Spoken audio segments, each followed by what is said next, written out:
Ibrani 1 ayat 1-2a.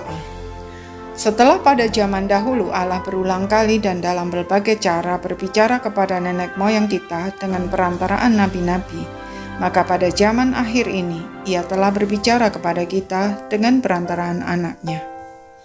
Allah berkenan berbicara atau menyatakan diri kepada makhluk ciptaannya adalah pernyataan Alkitab yang sangat menakjubkan.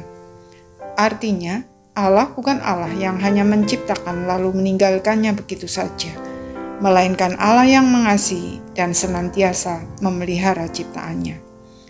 Dia bahkan rindu kita mengenal Dia dan memiliki relasi pribadi dengannya. Untuk memastikan agar setiap orang tahu bahwa Dia ada, Allah berkenan menyatakan diri berulang kali dan dalam berbagai cara yang bisa kita mengerti. Pada zaman Perjanjian Lama, Dia berbicara melalui para nabi, dan sebagai puncaknya dalam Perjanjian Baru, Dia berbicara melalui Anaknya, Yesus Kristus. Dia berbicara melalui Alkitab, tetapi juga melalui alam semesta dan hati nurani manusia. Hanya saja, alam semesta dan hati nurani manusia itu terbatas.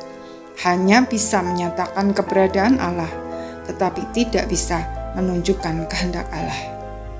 Meskipun demikian, paling tidak melaluinya kita tahu bahwa Dia ada dan terdorong untuk mencari Dia.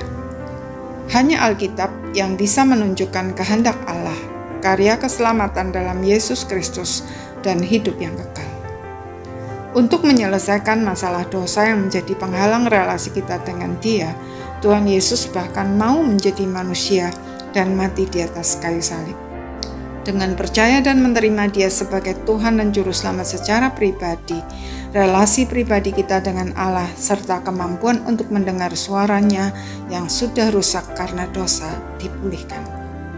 Tentu saja bukan dalam arti mendengar suaranya secara audible, melainkan suatu pemahaman yang mendalam dalam batin, sehingga kita dapat memahami isi hatinya, mengalami pimpinannya, penghiburannya, tegurannya, pengampunannya ketika kita mengakui dosa kita dengan tulus dan jujur, serta peneguhannya bahwa kita adalah miliknya.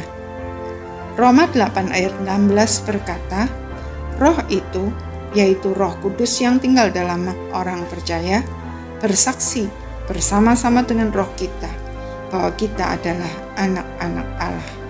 Itulah tanda bahwa kita sudah mendapat hidup yang kekal, bukan sekedar beragama. Tuhan Yesus berkata bahwa hidup yang kekal adalah mengenal Allah di dalam Yesus Kristus. Apakah saudara sudah mendapat hidup yang kekal? Apakah saudara memiliki relasi pribadi dengan Dia? Mampukah saudara mendengar Dia berbicara dalam hati saudara? Kapan terakhir kali saudara mendengar suaranya? Jika hati saudara terusik oleh pertanyaan-pertanyaan penting ini, berarti Tuhan sedang berbicara dalam hati saudara. Jangan lewatkan momen penting ini. Berhentilah sejenak dari kesibukan saudara untuk mendengarkan suaranya dalam hati saudara dan taatlah kepadanya. Maka Dia akan menolong saudara untuk mengenalnya lebih dalam dan menikmati persekutuan yang hidup dengannya. Dia akan memberikan pengalaman-pengalaman iman yang mengubah hidup dan membuat hidup saudara bermakna. Amin.